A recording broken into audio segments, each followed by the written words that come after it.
FBI and ICE raid SSA director's hidden network, $3.1 billion benefits fraud system exposed across 4 states. At 2:14 a.m., a routine financial monitoring system flagged a transaction that should have passed unnoticed.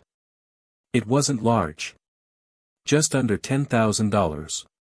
But the system didn't flag it because of the amount. It flagged it because of the pattern. The structure of the transfer matched a sequence that had been archived nearly 18 months earlier during a failed federal investigation tied to abnormal Social Security payment activity across multiple states. At the time, that earlier pattern had led nowhere. No arrests. No confirmed suspects. No indictments. Just fragmented financial movement that seemed to disappear every time investigators tried to follow it. So eventually, the case was buried. Archived. Forgotten. Until this transaction brought it back.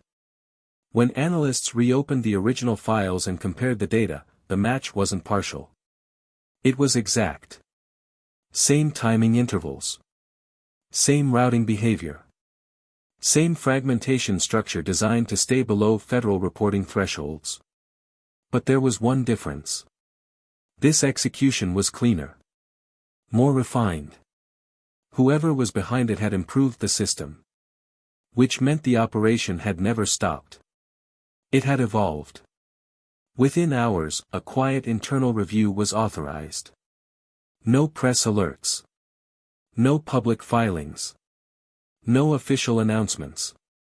Just a small interagency financial analysis team tasked with re-examining the anomaly before anyone outside the building knew it existed. And instead of tracking where the money ended, they focused on how it moved. That decision changed everything. Because the movement itself revealed a structure far larger than anyone expected. The transfers never stayed still long enough to trigger conventional detection systems. Funds moved continuously across prepaid accounts, consulting entities, processing contractors, temporary holding firms, and layered digital payment platforms. Every transaction looked routine on its own. But together, they formed something else entirely. A corridor. A controlled financial pathway designed to move public funds invisibly through legitimate infrastructure. Within days, analysts identified more than 30 shell entities connected indirectly to benefit processing operations linked to the Social Security Administration. Most appeared legitimate. Financial consultants. Compliance vendors. Data management services. Administrative support firms. But investigators noticed something unusual. The same internal authorization markers kept appearing across multiple approval chains. Different departments. Different states. Different identities. Yet identical back-end approval sequences. That level of repetition was never random. It was structural. And that was when one name surfaced repeatedly inside archived approval records. Not attached to individual payments. Not connected to direct withdrawals. But connected to access. Administrative access. System authorization access. Override clearance. The kind of access capable of accelerating approvals without triggering secondary review protocols. At that point, the investigation shifted immediately. This was no longer being treated as isolated fraud. This was now suspected system-level manipulation. But investigators understood something critical. If they moved too early, the entire structure could disappear overnight. So they waited. Quietly. And they kept building the pattern. Over the next 11 months, investigators monitored the network in silence. And during that time, the irregularities expanded far beyond financial transfers. Operational behavior inside multiple regional Social Security systems began changing. Approval times dropped dramatically. Claims that once required weeks of verification were suddenly being processed in under 48 hours. Audit reviews became inconsistent. Secondary confirmation steps disappeared entirely from certain high-volume approval regions. On paper, it looked like efficiency. Modernization. Automation. But when analysts layered those operational changes over transaction data, the alignment was nearly perfect. Every spike in accelerated approvals matched spikes in outbound financial movement. And that was the moment investigators reached a conclusion they could no longer ignore. The network was not operating outside the system. It was operating through it, using legitimate infrastructure to conceal illegitimate movement. And that made it far more dangerous. Because it meant someone with authorized internal access was enabling the operation continuously. Not occasionally. Systematically. By month 15, the scale became impossible to dismiss. Internal reviews showed abnormal beneficiary growth across multiple states without corresponding population increases. In some counties, approved benefit recipients increased by nearly 18% within a single year. Thousands of new beneficiaries appeared without matching demographic expansion. The system wasn't just compromised. It was being scaled. Quietly. Efficiently. And without resistance. Then came the trigger event. A coordinated 72-hour transaction cluster. Thousands of structured transfers executed across fewer than 50 originating accounts. Each transaction deliberately fragmented below reporting thresholds. $2,000. $5,000. $9,800. Small enough individually to avoid automatic escalation. But collectively, the volume exceeded hundreds of millions. That level of coordination required more than automation. It required oversight. Control. Operational management. That was when federal authorization was approved. But not for a standard fraud investigation. For a coordinated multi-agency intervention. Because by now investigators understood something deeply concerning. The system was layered.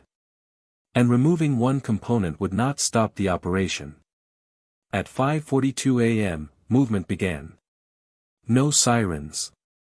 No public warning. Just the quiet rumble of unmarked federal vehicles entering position around a heavily secured Social Security administrative complex in Washington, D.C. Streetlights reflected off empty government buildings while federal teams assembled silently outside the facility. Within minutes, 14 vehicles from multiple federal and state agencies surrounded the complex. Inside, normal operations continued. Employees processed files. Administrative systems remained active. No one inside realized the building was about to become the center of one of the largest federal benefits fraud investigations in modern American history. Operational management. That was when federal authorization was approved. But not for a standard fraud investigation. For a coordinated multi-agency intervention. Because by now investigators understood something deeply concerning. The system was layered. And removing one component would not stop the operation. At 5:42 a.m., movement began. No sirens. No public warning. Just the quiet rumble of unmarked federal vehicles entering position around a heavily secured Social Security administrative complex in Washington, D.C. Streetlights reflected off empty government buildings while federal teams assembled silently outside the facility. Within minutes, 14 vehicles from multiple federal and state agencies surrounded the complex. Inside, normal operations continued. Employees processed files. Administrative systems remained active. No one inside realized the building was about to become the center of one of the largest federal benefits fraud investigations in modern American history. At exactly 5:51 a.m., the entry command was given. Teams moved immediately. Controlled. Precise. Front access points were breached. Security systems isolated. Internal communications restricted. Payment routing systems disconnected from external networks. Federal investigators spread rapidly through administrative divisions securing offices tied to retirement benefits, disability processing, and survivor claims. Digital forensic teams deployed simultaneously. Network traffic was frozen. Approval systems cloned. Transaction databases isolated for extraction. On the surface, everything appeared legitimate. Neatly organized files. Standard approval documentation. Routine workflows. But behind those systems, investigators discovered something staggering. More than $3.1 billion in public benefit funds had been redirected gradually through manipulated approval systems over several years. Funds intended for retirees, disabled citizens, survivor support recipients. Quietly siphoned into hidden financial structures operating beneath the surface of legitimate government infrastructure. And the deeper investigators went, the worse it became. More than 1,000 beneficiary files showed identical inconsistencies. Duplicate identification structures. Unverified residential addresses. Cross-linked identities. Payments continuing long after recipient death confirmations had already been entered into internal systems. This wasn't administrative error. This was architecture. Deliberate. Designed. Optimized. Inside one secured administrative room, investigators uncovered 7 isolated workstations connected to a centralized routing environment hidden behind legitimate payment systems. Transaction logs showed continuous movement 24 hours a day. Funds circulating through structured transfer cycles without interruption. Weekly patterns. Monthly redistribution schedules. Quarterly adjustment sequencing. This wasn't a processing center. It was operational command infrastructure. By the end of the first hour, federal investigators reached a conclusion that fundamentally changed the case. This facility was not being used to conceal illegal activity. It was being used to manage it, scale it, protect it, and keep it invisible. For millions of Americans dependent on monthly benefits, the implications were devastating. This wasn't simply stolen money. It was systemic exploitation of a public support structure relied upon by vulnerable citizens across the country. At 6:12 a.m., Federal Command officially expanded the operation.